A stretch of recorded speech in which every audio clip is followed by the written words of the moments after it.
2 lakh ton চাল এবং 4 lakh ton গম আমদানির নীতিগত অনুমোদন দিয়েছে অর্থনৈতিক বিষয় সংক্রান্ত উপদেষ্টা পরিষদ কমিটি। বিকেলে সচিবালয়ে কমিটির বৈঠকে এই অনুমোদন দেওয়া হয়। এই দুই প্রস্তাব পরবর্তীতে সরকারি ক্রয় সংক্রান্ত উপদেষ্টা পরিষদ কমিটির বৈঠকে অনুমোদনের জন্য উত্থাপিত হবে।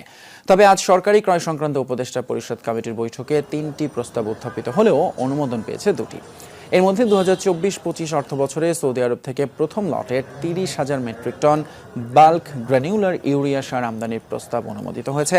একই অর্থ বছরের হিসেবে একই পরিমাণ সার কেনা হচ্ছে কাতার থেকেও। দ্বিতীয় লটে 30,000 মেট্রিক টন বাল্ক গ্র্যানিউলার সার আমদানির প্রস্তাব অনুমোদন পেয়েছে।